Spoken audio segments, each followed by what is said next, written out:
In the spring of 2021, career car salesman Tom Randall lay dying in his Linfield home.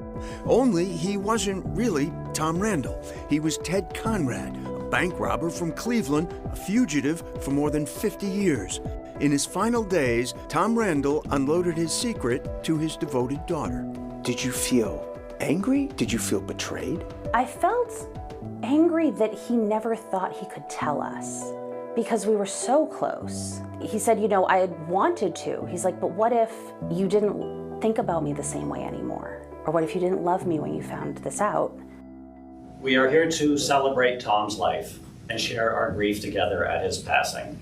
When Tom Randall died a month later, his memorial was packed. Oh, they loved him. Everybody loved him. At his funeral, one of the guys said, if you didn't like Tom Randall, you have a problem. Because that's the kind of guy he was. Personable, sweet, kind. Randall's good friends, David Sensulo and Frankie Del Tordo, first met him when they worked together at local car dealerships. He was the total opposite of a car salesman. They say Tom's refined, calm demeanor stood out in their rough and tumble trade. We had fist fights in the showroom, customers screaming. Competition, like he wasn't a hustler. He seemed just content. Not the case on the golf course, where Tom Randall dominated for years. The men had a weekly match at Sagamore Springs Golf Club in Linfield. Woo-hoo! It was totally different. He was hated the leader. He never lost. He'd be teeing off. He smoked cigarettes like a chimney. While he's playing. He'd put a butt in his mouth. He'd get right up there, bang, and bomb it, 300 yards. Didn't faze him at all.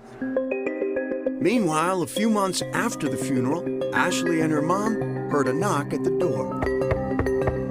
I was up in my bedroom and my mom came in and she's like, it's happened.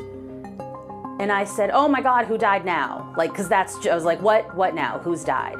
And she said, the Marshalls are here. And then on the way downstairs, I heard her say, you know, maybe I should maybe I should have an attorney. And I said, well, look, we're not here for you, but I believe your husband was somebody else. U.S. Marshal Pete Elliott grew up in a household where the name Ted Conrad would frequently come up at the family dinner table. You know, your father said, you know, pass the mashed potatoes, and when am I going to get Ted Conrad? You see, Pete Elliott's late father was also a U.S. Marshal in Ohio. John Elliott worked the Conrad case for decades, obsessed with catching this brazen thief. What do you think it was about this case that so fixated your dad? Anger. And I think my dad was angry that Conrad was able to get away with this, with all that money right in his backyard. In fact, even after his retirement in 1990, the elder Elliott would routinely stop by the marshal's office in Cleveland to go over the Conrad files with his son. Again, I grew up with this 50 years, and my father always, you know, we always pictured, you know, Conrad on an island with all that money and with the gold and everything he ever wanted in life and fast cars and so on. And when I got in that, you know, fairly small house in Linfield, Mass., I looked around and I saw bill after bill after bill stacked up, the most bills I've ever seen in my entire life.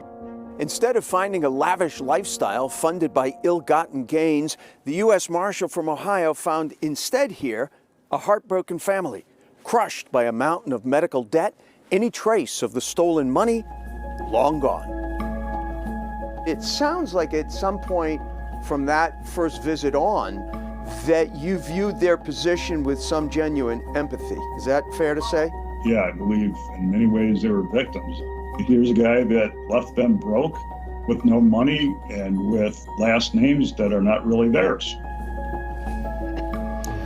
So where did all the money go? No one really knows. We do know that Tom lived in Boston a few years after the robbery, living in a waterfront apartment. But very little is known about what he was doing during those years or how he might have been spending the money. What is known is that when he met his wife in the late 70s, any traces at that point of personal wealth were gone. Oh, it's a mystery.